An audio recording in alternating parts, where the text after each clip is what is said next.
बिस्मिल्लाहिर्रहमानिर्रहीम। अस्सलाम वालेकुम दोस्तों।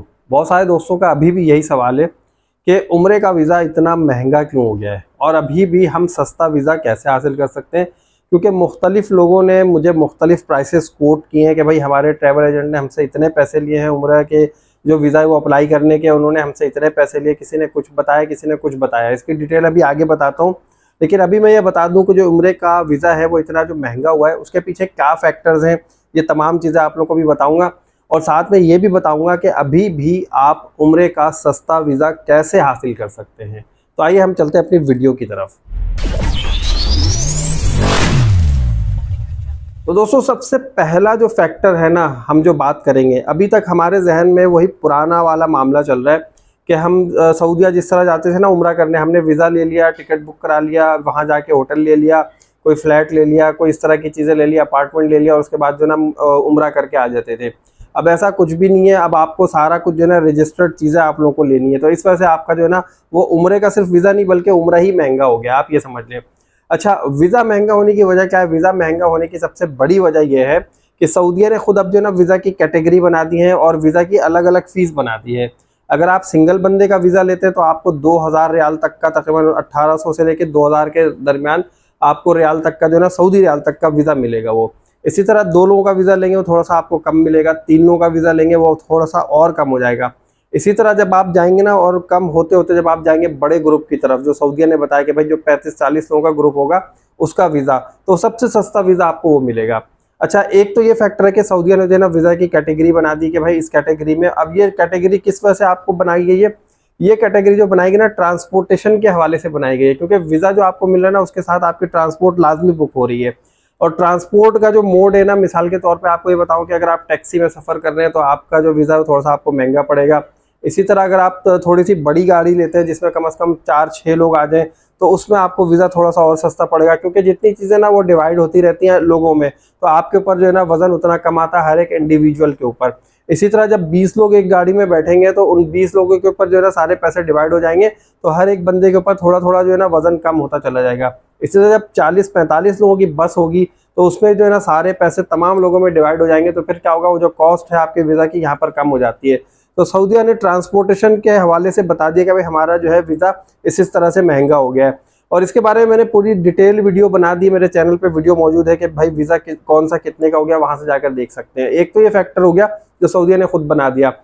अच्छा, दूसरा मैं आपको बताऊं कि एक वजह ये हुई है कि अभी प्रीवियसली जो है ना बड़े मामलात आते रहे, उतार चढ़ाव आता रहा जो उम्रा है इसके वीज़ा के हवाले से। जितनी वर्चुअल आईडीज़ थी, जो लोग वर्चुअल आईडीज़ पर काम कर रहे थे, सारी वर्चुअल आईडीज़ बंद कर दी हैं। दूसरा फैक्टर मैं आपको बता रहा हूँ, नोट कीजिएगा। वर्चुअल आईडी जब बंद हो गई तो हर बंदा पहले वीज़ा अप्लाई कर रहा था अपने दफ्तर में बैठ के, अपने ऑफिस में बैठ के, हर ट्रैवल एजेंट कर रहा था। अब हर ट्रैवल एजेंट नहीं कर सकता। अब सिर्फ जो IATA के रजिस्टर्ड मेंबर्स हैं सिर्फ वही वीज़ा अप्लाई कर रहे हैं। अब हो ये रहा है कि मैं एक मेंबर हूँ IATA का और मेरे पास कोई तकरीबन 20 ट्रैवल एजेंट और काम कर रहे हैं मेरे साथ। तो अब जो 20 ट्रैवल एजेंट मेरे साथ काम कर रहे हैं ना, उन 20 ट्रैवल एजेंट ने क्या किया है कि वो मुख्तलिफ लोगों से मुख्तलिफ चार्जेस लेते रहते हैं। अब एक तो चार्जेस मैं आपको बता दूं वही है जो मैंने आपको बताया ट्रांसपोर्टेशन के हवाले से। दूसरा क्या है, अब 20 लोग काम कर रहे हैं ना, 20 मुख्तलिफ एरियाज़ के लोग हैं। अब वो कोई अपने एरिया में कुछ बता रहा है वीज़ा की प्राइस, कोई अपने एरिया में कुछ बता रहा है, तो लोग वो देने पर मजबूर हो गए, क्योंकि अब इनके हाथ में कुछ नहीं है।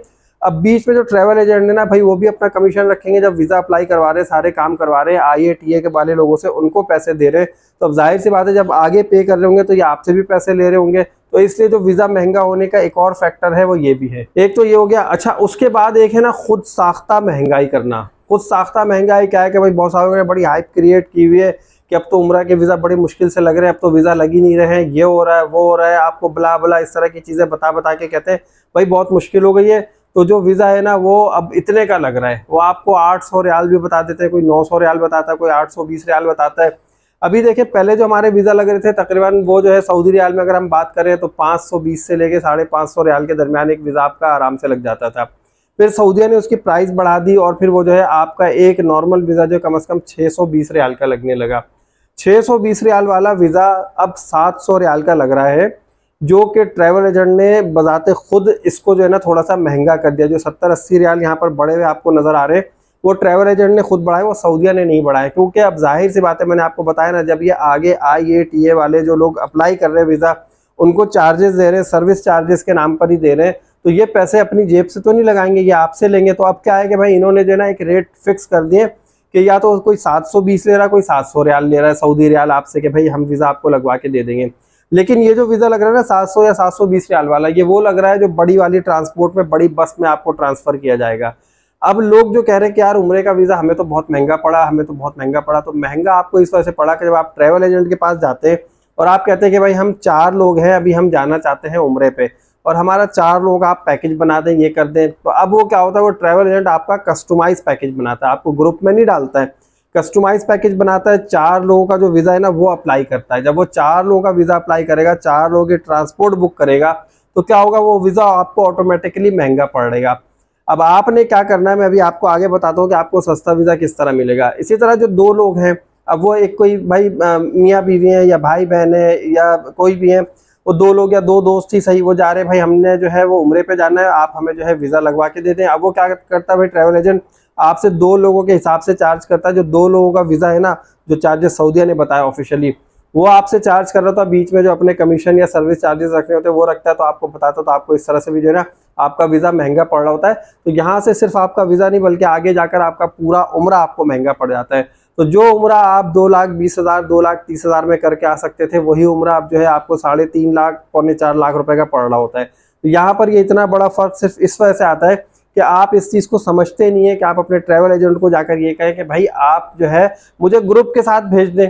जब आप ग्रुप के साथ जाएंगे, ग्रुप के साथ जाने में कोई नुकसान नहीं, कुछ भी नहीं, बल्कि फ़ायदा ये, बहुत सारे लोग होते हैं एक दूसरे के काम आ जाते हैं मुख्तलिफ जगहों पे।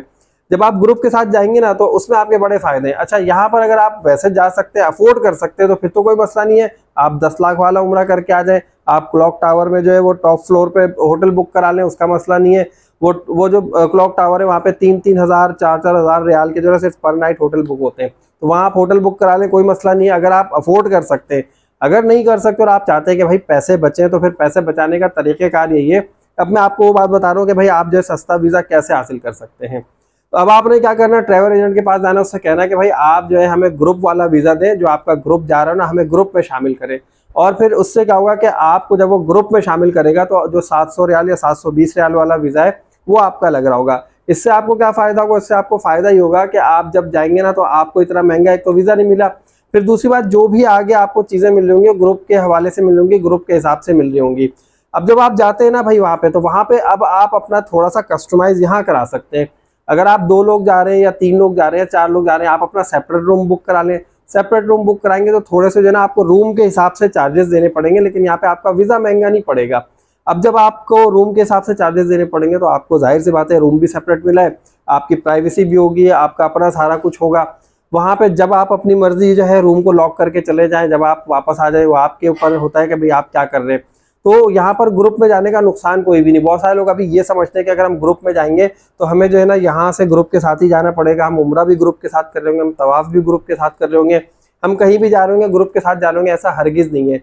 जब आप जाते हैं ना और ग्रुप वाले आपसे कहते हैं भाई आपको ज़ियारतों पे जाना है, हम नॉर्मल ज़ियारत पे जा रहे हैं, तो आप चले जाएं। वो 10-10 रियाल में वैसे आप जा सकते हैं। अगर आप उस वक्त आपका मूड नहीं है तो आप बाद में भी जा सकते हैं। आपको किसी दूसरी बड़ी ज़ियारत पे जाना है, ताइफ वगैरह हुदैबिया जाना है, आपको बदर जाना है, आप ग्रुप के साथ जाना चाहें तो जाएं, नहीं जाना चाहें कोई बात नहीं, आप मत जाएं, आप इंडिविजुअल जा सकते हैं, आप अलग से गाड़ी बुक करके जा सकते हैं, आप अलग से बसेस में जा सकते हैं, बहुत सारे वहाँ पे तरीके हैं। लेकिन यहाँ से सिर्फ और सिर्फ होगा ये कि जब आप ग्रुप वाला वीज़ा लगवाएंगे तो यहाँ से आप ग्रुप के साथ जाएंगे, वहाँ से आप बस में बैठकर जाएंगे। भाई बस में बैठना कौन सा गुनाह का काम है, अगर आपके पैसे बच रहे हो तो आप बस में बैठकर चले जाएं। सिर्फ आपको जद्दा से मक्का तक बस पे पहुँचाया जाएगा। मक्का पहुँच गए, फिर जब आपको मदीने जाना होगा ना, तो मक्का से मदीना ही आपको बस में पहुँचाया जाएगा, फिर आपको इसी तरह बस में मदीने से वापस मक्का और मक्का से वापस जद्दा लाया जाएगा। इतना काम होता है बस ग्रुप वाले वीज़ा का। तो इसमें आपके पैसे अच्छे खासे बच जाते हैं। लेकिन अगर आप अफोर्ड कर सकते हैं तो भाई आप बिल्कुल जो है ना वो इंडिविजुअल वाला करें, 2 लोगों वाला करें, ये सारा आपके ऊपर डिपेंड करता है। और जो लोग अभी तक गए नहीं, मैं आप लोगों को बता दूं कि भाई अगर आप लोग ग्रुप वाला वीज़ा कराते हैं ना, उसमें आप ये नहीं समझे कि बसें हमारे जैसे पाकिस्तान की क्वालिटी की बसें होती हैं, ऐसी बसें हरगिज़ नहीं होती हैं। बड़ी अच्छी वीआईपी किस्म की बसेस होती है, बड़ा अच्छा एसी चल रहा होता है, सीटें बड़ी कंफर्टेबल होती हैं, आपको यूएसबी चार्जिंग पोर्ट मिल जाता है वहाँ पे बैठने के लिए, फिर खाने पीने का आपका सामान रखने के लिए अच्छी खासी जगह मिल जाती है। आपके बैग वगैरह रखना हो, व्हील चेयर रखना हो, आपको अपना बेबी कार्ट रखना हो, कुछ भी रखना हो, सारा आप बस में रख सकते हैं।